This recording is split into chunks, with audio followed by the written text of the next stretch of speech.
Revenue ನಿವೇಶನದಾರರ ಹಿತರಕ್ಷಣಾ ಸಮಿತಿ ವತಿಯಿಂದ ಜನಸ್ಪಂದನ ಕಾರ್ಯಕ್ರಮವನ್ನ ನ್ಯೂ ಹಾರ್ಡ್ವಿಕ್ ಇಂಡಿಯನ್ ಸ್ಕೂಲ್ ಆವರಣದಲ್ಲಿ ಹಮ್ಮಿಕೊಳ್ಳಲಾಗಿತ್ತು. ಈ ಕಾರ್ಯಕ್ರಮದಲ್ಲಿ ಯಶವಂತಪುರ ವಿಧಾನಸಭಾ ಕ್ಷೇತ್ರದ ಶಾಸಕರಾದ ಎಸ್.ಟಿ. ಸೋಮಶೇಖರ್ ಅವರು, ಬಿಡಿಎ ಅಧಿಕಾರಿಗಳು ಉಪಸ್ಥಿತರಿದ್ದರು. ಅಲ್ಲದೆ ನ್ಯೂ ಹಾರ್ಡ್ವಿಕ್ ಶಾಲೆಯ ವಿ. ಕೃಷ್ಣಮೂರ್ತಿ ಅವರು ಹಾಗೂ ಎಲ್ಲಾ ಸ್ಥಳೀಯ ಮುಖಂಡರು ಸೇರಿದಂತೆ ಸ್ಥಳೀಯ ನಿವೇಶನದಾರರು, ಸಾರ್ವಜನಿಕರು ಸಾವಿರಾರು ಸಂಖ್ಯೆಯಲ್ಲಿ ಜಮಾಯಿಸಿದ್ರು. ಬಿಡಿಎ ಸ್ವಾಧೀನಪಡಿಸಿಕೊಳ್ಳುವ ಪ್ರಕ್ರಿಯೆ ಕುರಿತು ತಮ್ಮ ಅಳಲನ್ನು ನಿವೇಶನದಾರರು ಶಾಸಕರ ಬಳಿ ಹೇಳಿಕೊಂಡ್ರು. ನಮ್ಮ ಜಾಗ ನಮಗೆ ಕೊಡಿಸಿಬಿಡಿ ಎಂದು ಮನವಿ ಮಾಡಿದ್ರು. ಈ ಸಂದರ್ಭದಲ್ಲಿ ಶಾಸಕರು, ನಿಮ್ಮ ಒಂದೇ ಒಂದು ಮನೆಯ ಇಟ್ಟಿಗೆಯೂ ಕೂಡ ಅಲುಗಾಡಲು ಬಿಡೋದಿಲ್ಲ, ನಿಮ್ಮೊಂದಿಗೆ ನಾನಿರ್ತೇನೆ ಅಂತ ಭರವಸೆಯನ್ನ ನೀಡಿದ್ರು. ಇಂಥ ಸಭೆಗಳು ಬೇಕಾದಷ್ಟು ನಡೆದಿದೆ. ಆ ನಡೆದಿರೋದ್ರಿಂದನೇ ಕೊಡಗೇಳಿಯಲ್ಲಿ ನಿಮ್ಮ ಯಾವ ಮನೆಯನ್ನು ಡೆಮಾಲಿಷನ್ ಆಗ್ತಾ ಇಲ್ಲ. ಸುಮ್ಮನೆ ಮೈಕ್ ತಗೊಂಡು ಏನೇನು ಮಾತನಾಡಕ್ ಹೋಗ್ಬೇಡಿ. ಇದೇ ಕೊಡಗೇಳಿಯಲ್ಲಿ ಮನೆಯನ್ನು ಡೆಮಾಲಿಷ್ ಮಾಡ್ತಾ ಇದ್ರು. ನನಗೆ 8 ಗಂಟೆಗೆ ಗೊತ್ತಾಯ್ತು, 8:45ಗೆ ನಾನು ಕೊಡಗೇಳಿಯಲ್ಲಿ ಇದ್ದೀನಿ. ಡೆಮಾಲಿಷಿಂಗ್ ಮಾಡ್ತಾ ಇದ್ದ ನಿಲ್ಲಿಸಿದ್ದೀನಿ. ಅವತ್ತಿನ ಇವತ್ತುವರೆಗೂ ಯಾವ್ದಾದ್ರು ಡೆಮಾಲಿಷಿಂಗ್ ಆಗಿದೆಯಲ್ರಿ? 2008ರಲ್ಲಿ ಇದ್ದಂತ MLA ಯಾರ್ರಿ? ಇವತ್ತು ಈ ಸಭೆಗೆ ಯಾಕ್ರಿ ಎಲ್ಲರನ್ನು ಕೂಗ್ಲಿಲ್ಲ ನೀವು? ಏನ್ ಸೋಮಶೇಖರ್ ಒಬ್ಬರೇನಾ ಈ ಭಾಗದಲ್ಲಿ ಕೂಗ್ಬೇಕಾದ? ಎಲ್ಲರನ್ನು ಈ ಸಭೆಗೆ ಅವರೆಲ್ಲರಿಗೂ ನೀವು ಮತ ಹಾಕ್ಲಿಲ್ವಾ? ಇವತ್ತು ಯಾವ ಅಧಿಕಾರಿನ ನೀವು ಟಾರ್ಗೆಟ್ ಮಾಡಿದ್ರೆ ಆಗೋದಿಲ್ಲ. ಇದಕ್ಕೆ ಏನ್ ಪರಿಹಾರ ಹುಡುಕ್ಬೇಕು? ಅವ್ರು ಹೇಳಿದ್ರು ಒಂದು ಕಾರ್ಡ್ ಹಾಕಿ ಅಂತ ಹೇಳಿ.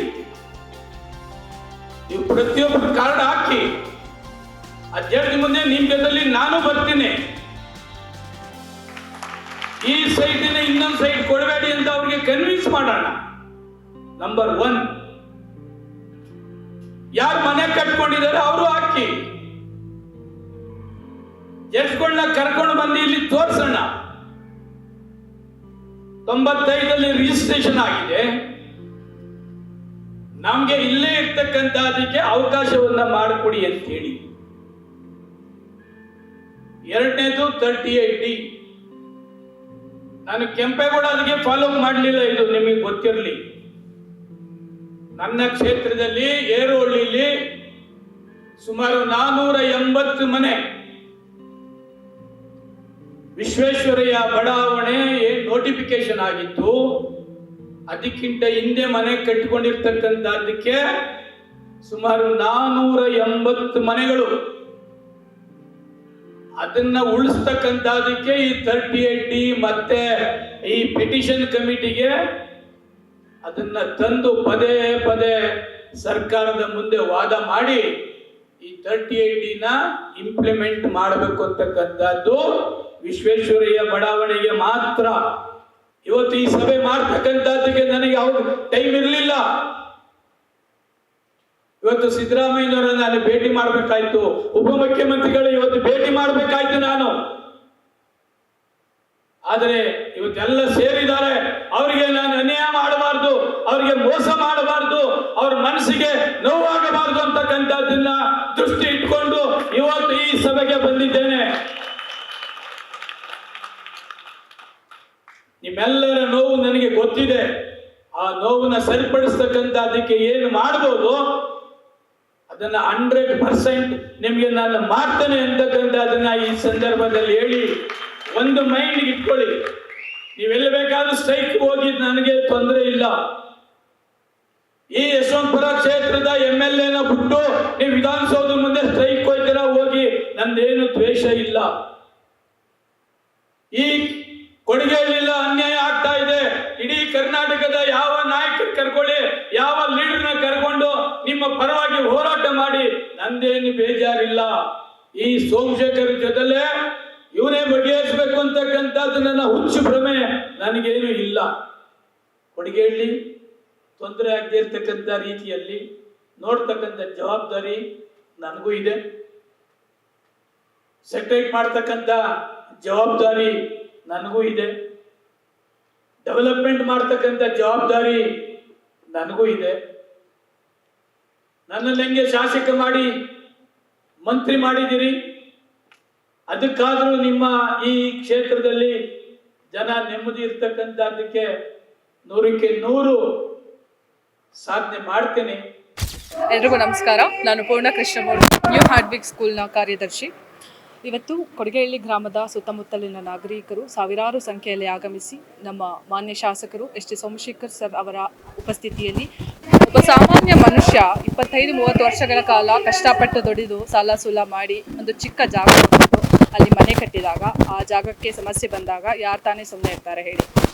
ದಯವಿಟ್ಟು ಸರ್ಕಾರ ಹಾಗೂ ಸಂಬಂಧಿತ ಅಧಿಕಾರಿಗಳು ಸಮಸ್ಯೆಗೆ ಸ್ಪಂದಿಸಬೇಕಂತ ಮನವಿ ಮಾಡ್ಕೊಳ್ತೀವಿ. ನಮ್ಮ ಸರ್ವೆ ನಂಬರ್ ಅಲ್ಲಿ ಬಹಳ ಗಂಭೀರವಾದಂತ ಒಂದು ತಪ್ಪು ನಡೆದಿದೆ ಬಿಡಿಎ ಅವರ ವತಿಯಿಂದ. ನಮ್ದು ಸರ್ವೆ ನಂಬರು ಕೊಡಿಗೆಹಳ್ಳಿ 53/6 ಅಂತ ಉಳ್ಳಾಳು ಗಾಳಪ್ಪ ಅಂತ ಹೇಳಿ ಒಬ್ರು ಉಳುವೆ ಮಾಡತಕ್ಕಂತ ಒಬ್ರು ವಂಶ ಇರುತ್ತೆ. ಅವರು 97ರಲ್ಲಿ ಎಲ್ಲರಿಗೂ ಒಂದು 50 ಜನರಿಗೆ ಸಾರ್ವಜನಿಕರಿಗೆ GPA ಮುಖಾಂತರ ಹೇಳಿ ಒಂದು ಸೈಟ್ಗಳನ್ನ ಮಾಡಿರ್ತಾರೆ. 2002 ಹಾಗೂ 6ರಂದು ಕನ್ಫರ್ಮೇಶನ್ ಡೀಡು ಹಾಗೂ ಎಲ್ಲಾ ಸೈಟ್ಗಳನ್ನು ಸೇಲ್ ಮಾಡಿರ್ತಾರೆ. ಅವತ್ತಿಂದ ಇವತ್ತಿನವರೆಗೂ ಎಲ್ಲಾರು ಜನಗಳು ಅಲ್ಲಿ ಮನೆ ಕಟ್ಕೊಂಡಿರ್ತಾರೆ ಹಾಗೂ ಮೂಲಭೂತ ಸೌಕರ್ಯಗಳನ್ನ ಅನುಭವಿಸತಕ್ಕಂತ ಬಂದಿರ್ತಾರೆ. ಪಂಚಾಯತಿಗೂ ಖಾತೆ ಕಂದಾಯ ಎಲ್ಲ ಕಟ್ಟಿದೀವಿ, ಅದರ ರೆಕಾರ್ಡ್ಸ್ ನನ್ನ ಹತ್ರ ಇದೆ. ಹಾಗೂ 2019ರಲ್ಲಿ ಲ್ಯಾಂಡ್ ಓನರ್ ಮೂಲ ಮಾಲೀಕರೇನಿದ್ದಾರೆ ಅವ್ರು ಬಂದು BDAಗೆ ನಮ್ಮ ಜಾಗ ಅಭಿವೃದ್ಧಿನೇ ಹೊಂದಿಲ್ಲ, ಇನ್ನ ಹೊಲ ಉಳ್ತಾ ಇದೀವಿ ಅಂತ ಹೇಳಿ ನಿಮಗೆ ಸರೆಂಡರ್ಗೆ ಅಂತ ಬರ್ತಾರೆ. ಅವರಿಗೆ ನೀವು ಅವಾರ್ಡ್ ಮಾಡಿದಿರಿ 17,000 ಅಡಿ ಅಭಿವೃದ್ಧಿ ಹೊಂದಿದಂತ BDA ನಿವೇಶನ ಅವಾರ್ಡ್ ಮಾಡಿದಿರಿ.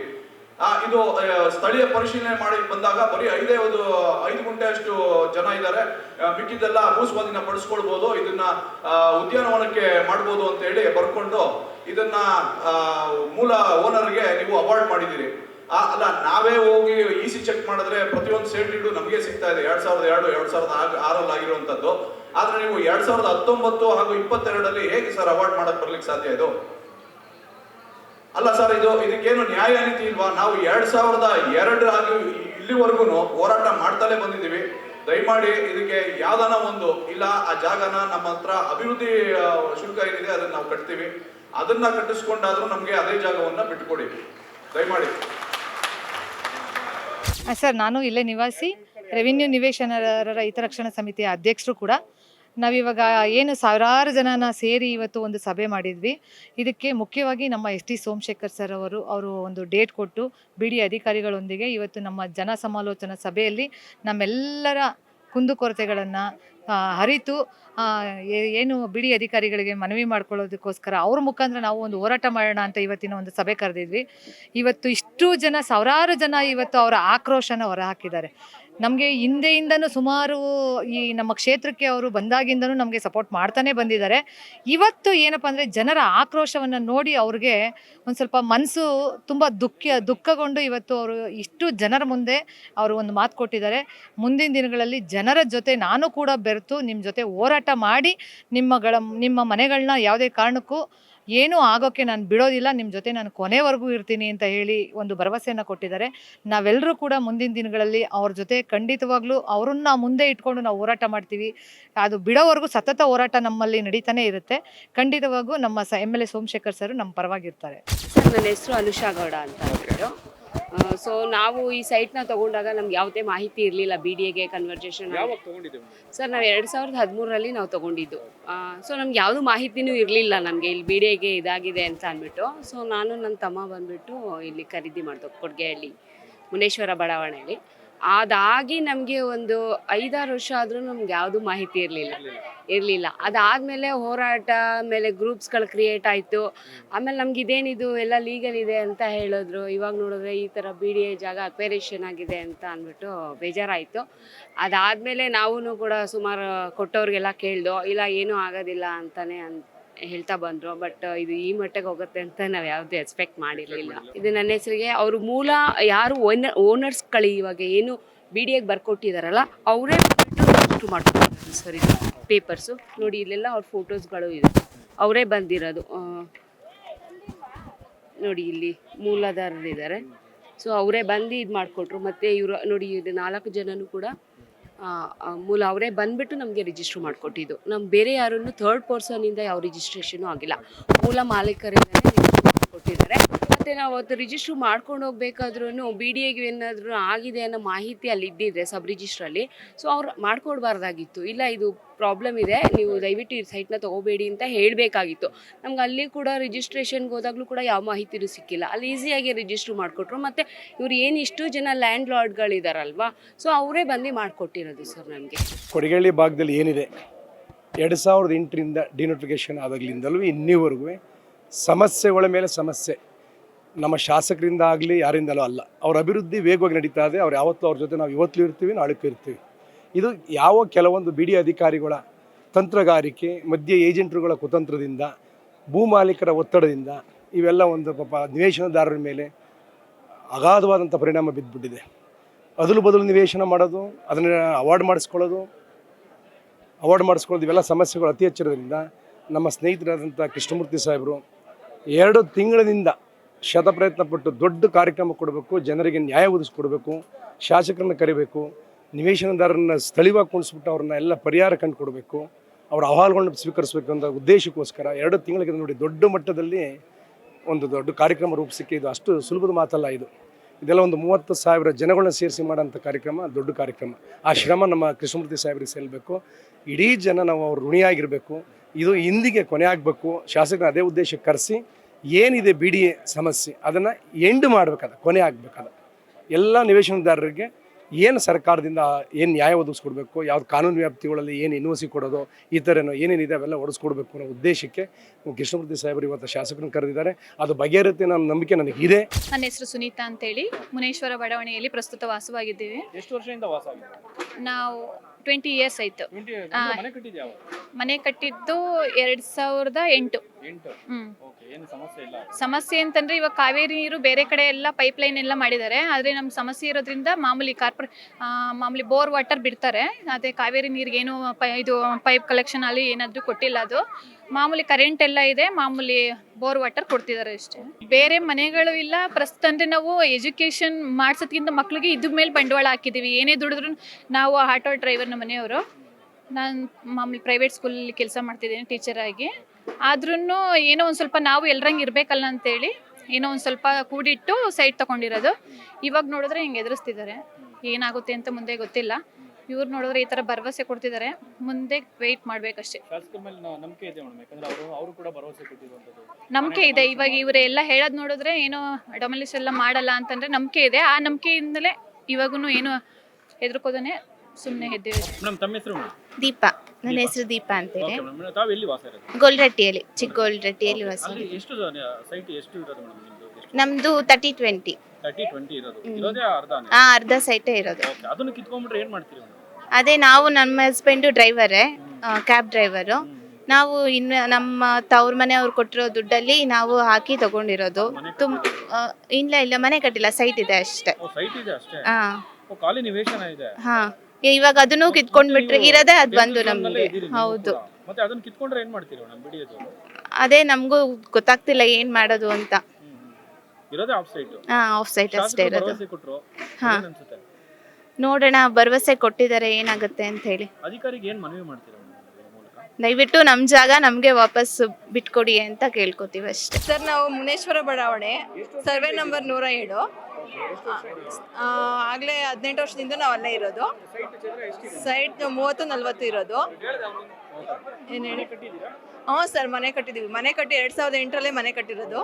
ಆವಾಗಿಂದ ನಾವು ಅಲ್ಲೇ ವಾಸವಾಗಿರೋದು. ಇವಾಗ ಬಂದು ಬಿಡಿಯೋದವ್ರು ಅಂತ ಹೇಳ್ತಿದ್ದಾರೆ. ಏನಿಲ್ಲ ಸರ್, ನಮ್ಮ ಜಾಗ ನಮಗೆ ಕೊಡಿ, ನಮ್ಮನ್ನ ಆರಾಮಾಗಿ ಬದುಕಕ್ಕೆ ಬಿಡಿ ಅಷ್ಟೇ. ಅದು ಬಿಟ್ರೆ ಇನ್ನೇನಿಲ್ಲ. ನಾವು ಅವಾಗೂ ಕಷ್ಟಪಟ್ಟು 100 ರೂಪಾಯಿ ಸೇರಿಸಿ ಮನೆ ಕಟ್ಟಿರೋದು. ಇವಾಗ ನೋಡಿದ್ರೆ ಸೈಟು ಇಲ್ಲ, ಮನೆಯೂ ಇಲ್ಲ ಅಂತಾರೆ. ನಾವು ಎಲ್ಲಿಗೆ ಹೋಗ್ಬೇಕು? ಹಳ್ಳಿಯಿಂದ ಬಂದು ಏನೋ ಒಂದು ಪುಟ್ಟು ಜಾಗ ಮಾಡ್ಕೊಂಡು ಇಲ್ಲಿ ಉಳ್ಕೊಂಡಿದ್ದೀವಿ. ಈಗ ನೋಡಿದ್ರೆ ಈ ಥರ ಹೇಳಿದ್ರೆ ಏನು ಮಾಡೋದು? ಇವ್ರು ನಮ್ಮ ತಂದೆಯವರು, ಅವ್ರ ಕಷ್ಟದಿಂದ ನಾವು ಇವತ್ತೇನೋ ಒಂದು ಜಾಗ ಮಾಡ್ಕೊಂಡಿದ್ದೀವಿ. ಅದನ್ನು ಇವಾಗಿಲ್ಲ ಅಂತ ಹೇಳಿದ್ರೆ ಏನು ಮಾಡೋದು ಅನ್ನೋದು ಗೊತ್ತಾಗ್ತಾ ಇಲ್ಲ. ನೋಡೋಣ, ಇವತ್ತು ಹೇಳಿದ್ದಾರೆ ಶಾಸಕರು ಮಾಡ್ಕೊಡ್ತೀವಿ ಅಂತ ಹೇಳಿದ್ದಾರೆ, ಆಶ್ವಾಸನೆ ಕೊಟ್ಟಿದ್ದಾರೆ. ನೋಡೋಣ ಏನು ಮಾಡ್ತಾರೆ ಅಂತೇಳಿ. ಅವ್ರು ನಮ್ಮ ಜಾಗ ಬಿಟ್ಕೊಟ್ರೆ ನಮ್ಗೆ ಅಷ್ಟೇ ಸಾಕು, ಇನ್ನೇನು ಬೇಡ. ನಮ್ಮದು ನೇತ್ರಾವತಿ ಬಡಾವಣೆ, ಕೊಡಿಗೇಹಳ್ಳಿ 55/2. ಇವತ್ತು 2008ಕ್ಕಿಂತ ಮೊದಲೇ ಅಲ್ಲಿ ಡೆವಲಪ್ಮೆಂಟ್ ಆಗಿದೆ, ಮನೆಗಳೆಲ್ಲ ಕಟ್ಟಿದ್ದಾರೆ. ಸರ್ಕಾರ ಅವತ್ತು ರಿಜಿಸ್ಟ್ರೇಷನ್ ಮಾಡ್ದಲ್ಲೇ ಇದ್ದಿದ್ರೆ ಯಾರು ಸೈಟ್ ಕಾಣೋದಕ್ಕೆ ಬರ್ತಾಯಿದ್ರು? ಅವತ್ತೇ ರಿಜಿಸ್ಟ್ರೇಷನ್ ಸ್ಟಾಪ್ ಮಾಡಬೇಕಾಯಿತು. ಇವತ್ತು ಸರ್ಕಾರ ಫೀಸ್ ಕಟ್ಟಿಸ್ಕೊಂಡು ರಿಜಿಸ್ಟ್ರೇಷನ್ ಫೀಸ್ ಕಟ್ಟಿಸ್ಕೊಂಡು ಖಾತೆ ಮಾಡಿಬಿಟ್ಟು ಎಲ್ಲ ರೀತಿಲಿ ಸರ್ಕಾರದಿಂದ ಮಾಡೋಂಥ ತೆರಿಗೆಯನ್ನು ಕಟ್ಟಿಸ್ಕೊಂಡು ಎಲ್ಲನೂ ಮಾಡಿಬಿಟ್ಟು ಈಗ ಏಕಾಏಕಿ ಇವರು ನೋಟಿಸ್ ಕೊಟ್ಟು ಅವಾರ್ಡ್ ಮಾಡೋಕ್ಕೆ ಬಂದರೆ ಯಾರು ತಾನೇ ಸಹಿಸೋದಕ್ಕೆ ಆಗೋದಿಲ್ಲ. ಇದನ್ನು ತೀವ್ರವಾಗಿ ಖಂಡಿಸ್ತೀವಿ. ಇವತ್ತೆಲ್ಲ ನಮ್ಮ ನಿವೇಶನದಾರರ ಸಂಘದ ಪರವಾಗಿ ಇವತ್ತು ಮನವಿಯನ್ನು ನಾವು ಈ ಸ್ಥಳೀಯ ಶಾಸಕರಿಗೆ ಕೊಟ್ಟಿದ್ದೇವೆ. ನಮ್ಮ ಜಾಗ ನಮಗೆ ಬಿಟ್ಟು ಕೊಡಿ ಅಂತ ಹೇಳ್ಬಿಟ್ಟು ನಮಗೆ ಬಿಟ್ಕೊಡಿ ಅಂತ ಹೇಳ್ಬಿಟ್ಟು ನಾವೊಂದು ಶೀರ್ಷಿಕೆಯಲ್ಲಿ ಒಂದು ಪ್ರೋಗ್ರಾಮ್ ಮಾಡಿದ್ವಿ. ತುಂಬ ಯಶಸ್ವಿಯಾಗಿ ಬಂದಿದೆ. ಇದಕ್ಕೆ ಮುಖ್ಯ ಕಾರಣವಾಗಿ ನಮಗೆ ಕೃಷ್ಣಮೂರ್ತಿ ಸರ್ ಅವರು ಏನು ಅಂತಂದರೆ ಇವತ್ತು ಸಾವಿರಾರು ಜನ 2000 ಜನದವರೆಗೂ ಸೇರಿಸಿ ಇವತ್ತು ಅದ್ಧೂರಿಯಾಗಿ ಕಾರ್ಯಕ್ರಮ ನಡೆಸ್ಕೊಟ್ಟಿದ್ದಾರೆ. ನಮ್ಮ ಜಾಗ ನಮಗೆ ಬಿಡಿಸಿಕೊಡಿ ಅಂತ ಹೇಳಿ.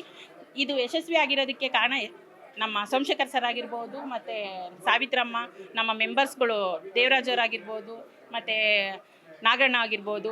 ಹೆಸರು ಹೇಳೋದಕ್ಕೆ ಬೇಡ, ಹೆಸರು ಹೇಳೋಕ್ಕೆ ಹೋದರೆ ತುಂಬ ಜನ ಲೀಚ್ ಆಗುತ್ತೆ. ಎಲ್ಲರೂ ಸಹಕಾರ ಮಾಡಿದ್ದಾರೆ. ಎಲ್ಲರಿಗೂ ಇದರಿಂದ ನಮಗೆ ತುಂಬ ಒಳ್ಳೆಯದಾಗಿದೆ ಅಂತ ಹೇಳ್ಬಿಟ್ಟು ನಾವು ಎಲ್ಲರಿಗೂ ವಂದನೆಗಳನ್ನ ಅರ್ಪಿಸ್ತೀನಿ. ನಮ್ಮ ಜಾಗನ ನಮಗೆ ಬಿಡಿಸ್ಕೊಡ್ತೀವಿ ಅಂತ ಭರವಸೆ ಕೊಟ್ಟಿದ್ದಾರೆ. ಖಂಡಿತವಾಗ್ಲೂ ಅವ್ರು ಭರವಸೆ ಕೊಟ್ಟಿರೋದು ಕಾರ್ಯಕ್ರಮ ಯಾವತ್ತೂ ಎಲ್ಲೇ ಆಗಿರಲಿ ನಮ್ಗೆ ಉಳಿಸ್ಕೊಡ್ತೀವಿ ಅಂತ ಭರವಸೆ ಕೊಟ್ಟಿದ್ದಾರೆ. ನಮಗೆ ನಂಬಿಕೆ ಇದೆ. ನಾವು ಯಾವಾಗಲೂ ಅವ್ರ ಬೆನ್ನೆಲುಬಾಗಿ ನಾವು ನಿಂತಿದ್ದೀವಿ, ಅವರು ಕೂಡ ನಮ್ಮ ಬೆನ್ನೆಲುಬಾಗಿ ಅವರು ನಿಂತಿದ್ದಾರೆ. ಅವ್ರಿಗೆ ನಾವು ಇದರಿಂದ ಉತ್ಪೂರ್ವಕ ವಂದನೆಗಳನ್ನ ಅರ್ಪಿಸ್ತಿದ್ದೀವಿ. ಇವತ್ತು ನಾವು ಹೋರಾಟ ಮಾಡ್ತಾ ಇರೋದೇನು ಅಂದರೆ ನಮ್ಮ ಜಾಗ ನಮಗೆ ಬಿಟ್ಟುಕೊಡಿ ಅಂತ. 2008ರಲ್ಲಿ ಇದಾಗಿತ್ತಂತೆ, ಬಿಡಿಯಿಂದ ಇದು ಬಂದಿತ್ತಂತೆ. ನಮಗೆ ಗೊತ್ತಿಲ್ಲ. 2013ರಲ್ಲಿ ನಾನು ಬಂದು ಈ ಏರಿಯಾಗೆ ಸೈಟ್ ತೊಗೊಂಡೆ. 2017ರಲ್ಲಿ ಮನೆ ಕಟ್ಟಿದೆ, ವಾಸ ಮಾಡ್ತಾಯಿದ್ದು. ವಾಸ ಮಾಡೋನಾಗೂ ನಾನು ಅಕ್ಕಪಕ್ಕವನ್ನು ಮನೆ ಕಟ್ಟೋನಾಗೂ ಕೇಳಿದೆ, ಇಲ್ಲೇನಾದ್ರು ಗಿಡಿಯ ಸಮಸ್ಯೆ ಇದೆಯಂತ. ಯಾರು ಒಬ್ಬರು ನಮಗೆ ಕ್ಲೂನೇ ಕೊಡಲಿಲ್ಲ. ಆಮೇಲೆ ಪಂಚಾಯತಿಂದ ನೀರು ಕೊಟ್ಟರು, ರೋಡ್ಗಳು ಮಾಡಿಕೊಟ್ರು. ನಾನು ಬಂದಮೇಲೆ ರೋಡ್ ಆಯಿತು. ಪ್ರತಿಯೊಂದು ಪಂಚಾಯತಿಂದ ಸೌಕರ್ಯ ಮಾಡಿಕೊಟ್ರು. ಸಾಲ ಮಾಡಿ ಲೋನು ಮಾಡಿಸಿ ನಾನು ಮನೆ ಕಟ್ಟಿದೆ. ಇವತ್ತು BDA ಅಂತ ಬರ್ತಾ ಇದ್ದಾರೆ ಅಂದಾಗ ನಮಗೆಲ್ಲ ಇದಾಯಿತು. ಅದಕ್ಕೆ ನಮ್ಮ ಸರ್ರು ಕೂತ್ಕೊಂಡು ಒಂದಿನ ಮಾತಾಡೋಣ, ಇದ್ರ ಬಗ್ಗೆ ಚರ್ಚೆ ಮಾಡೋಣ ಅಂದ್ಬಿಟ್ಟು ಇದನ್ನು ಮುಂದುವರಿಸ್ಬೇಕು ಅಂದ್ಬಿಟ್ಟು ನಮ್ಮ ಕೃಷ್ಣಮೂರ್ತಿ ಸರ್ ಆಗಿರ್ಬೋದು, ನಮ್ಮ MLA ಸರ್ 2013ರಲ್ಲಿ ಬಂದ್ರಂತೆ. ನಮ್ಮ MLA ಸರ್ ಬಂದಮೇಲೆ BDA ಅನ್ನೋದು ಇರಲಿಲ್ಲ. ಒಂದು ಮನೆ ಯಾವುದೇ ಒಂದು ಹೊಡಿಬೇಕಾದ್ರೂ ನಮ್ಮ MLA ಸರ್ ಬಂದು ಒಂದು ಬಿಡಿ ಗುಂಡಿಸ್ತಾ ಇದ್ರು, ನಿನ್ಸಿದ್ರು. ಬಂದು ಯಾವುದೇ ಕಾರಣಕ್ಕೂ ಹೊಡಿಬಾರ್ದು ಅಂತ 8:45 ಫೋನ್ ಮಾಡಿ ಒಂದು 1/4 ಗಂಟೆಗೆ ಬಂದು ರೆಡಿ ಮಾಡಿಸಿದ್ರು, ನಿನ್ಸಿದ್ರು. ಇಲ್ಲಿವರೆಗಾಗಿ ಯಾವುದೋ ಪ್ರಾಬ್ಲಮ್ ಆಗಿಲ್ಲ. ಅಂದರೆ ನಮ್ಮ MLA ಸರ್ ಒಂದು ಭರವಸೆ ಕೊಟ್ಟಿದ್ದಾರೆ. ಯಾವುದೇ ಕಾರಣಕ್ಕೂ ಇಲ್ಲಿ ಒಂದು ಸೀಟ್ ಮನೆ ಆಗಿರ್ಬೋದು, ಒಂದು ಮೋಡ್ ಮನೆ ಆಗಿರ್ಬೋದು, ಒಂದು ಚೂರು ಜಾಗನೂ ಅಳ್ಳಾಡ್ಸಕ್ಕೆ ನಾನು ಬಿಡಲ್ಲ. ಯಾರಿಗೆ ಒಂದು ಭರವಸೆ ತುಂಬ ಕೊಟ್ಟಿದ್ದಾರೆ. ಯಾವುದೇ ಒಂದು ಬಿಲ್ಡಿಂಗ್ ಹೊಡಿಯೋಕ್ಕೆ ಬಿಡಲ್ಲ, ಯಾವುದೇ ಒಂದು ನಿಮ್ಮ ಸಪೋರ್ಟ್ ನಾವು ಇದ್ದೇ ಇರ್ತೀವಿ ಅಂತಿದ್ದಾರೆ. ನಮಗೆ ಈ ಸೈಟ್ ಉಳಿಬೇಕು ಅನ್ನೋ ನಮಗೂ ಆಸೆ ಇದೆ ಸರ್. ನಾವು ನಮ್ಮದು ಮದನಘಟ್ಟಮ್ಮ ಬಡಾವಣೆ, ಕೊಡಿಗೆಹಳ್ಳಿ. ನಾವು ಸರ್ ಒಂದು 2-3 ವರ್ಷ ಆಯಿತು ಮನೆ ಕಟ್ಕೊಂಡು. ಮನೆ ಕಟ್ಟಿದ್ದೀವಿ ಸರ್. ಹೆಂಗ್ ಮನೆ ಕಟ್ಟಿದ್ರಿ ಅಂದ್ರೆ ಲೋನ್ಗಳಿದೆ ಸರ್. ಲೋನ್ಗಳು ತಗೊಂಡು ಮನೆ ಕಟ್ತಾ ಇದ್ದೀವಿ. ನಮ್ದು ಕಷ್ಟ ಏನೇನೋ ಇರುತ್ತೆ. ಅದು ನಾವು ಎಷ್ಟು ಕಷ್ಟಪಟ್ಟು ಮನೆ ಕಟ್ಟಿದ್ದೀವಿ ಅಂದರೆ ನಮ್ಗೆ ಗೊತ್ತಿರಲಿಲ್ಲ ಹಿಂಗೆಲ್ಲ BDA ಇದಾಗುತ್ತೆ ಅಂತ. ಅವಾಗೇನು ಗೊತ್ತಾಗಿಲ್ಲ. ನಡೀತಾ ಇರುತ್ತೆ ಅನ್ನೋದಿತ್ತು, ಬಟ್ ನಮ್ಗೆ ಹಿಂಗೆಲ್ಲ ಆಗುತ್ತೆ ಅನ್ನೋದು ನಮಗೂ ಗೊತ್ತಿರಲಿಲ್ಲ. ಇದನ್ನು ನಾವು ಈಗ ಮನೆ ಸಾಲ ಮಾಡಿ ನಾವು ಮನೆ ಕಟ್ಟಿದ್ದೀವಿ. ಗಾರ್ಮೆಂಟ್ಸ್ಗೆ ಹೋಗ್ತೀವಿ. ನಾವು ಗಾರ್ಮೆಂಟ್ಸವ್ರನ್ನ ಸಾಲ ಮಾಡಿದ್ವಿ ಅಂದರೆ ನಿಮಗೆ ಗೊತ್ತಿರುತ್ತೆ ಏನು ತೊಂದರೆ, ಪ್ರಾಬ್ಲಮ್ ಏನು ಅನ್ನೋದು ಗೊತ್ತಿರುತ್ತೆ. ನಮಗೆ ಈ ಸೈಟ್ ಉಳಿಸ್ಕೊಡ್ಬೇಕು, ಏನು ಪ್ರಾಬ್ಲಮ್ ಆಗ್ದಂಗೆ. ಮುಂದಕ್ಕೆ ಸೋಮಶೇಖರ್ ಸರು BDA ಅಧಿಕಾರಿಗಳ ಹತ್ರ ಮಾತಾಡಿ ನಮಗೆ ನಮ್ಮ ಜಾಗ ನಮಗೆ ಬಿಡಿಸ್ಕೊಟ್ರೆ ಸಾಕು. ಸ್ಕಂದನಗರ ನಿವಾಸಿ. ನಮಸ್ಕಾರ, ನನ್ನ ಹೆಸರು ನಿಂಗರಾಜು, ಸ್ಕಂದನಗರ ನಿವಾಸಿ. ಮಾನ್ಯ ಶಾಸಕರು 32D ಮತ್ತು ಬದಲಿ ವ್ಯವಸ್ಥೆ ಬಗ್ಗೆ ತುಂಬ ಮಾಹಿತಿ ಚೆನ್ನಾಗಿ ಕೊಟ್ಟಿದ್ದಾರೆ. ಆ ಅರ್ಜಿಯನ್ನು ನಾವು ಹಾಕೋಕ್ಕೆಲ್ಲ ರೆಡಿ ಇದ್ದೀವಿ.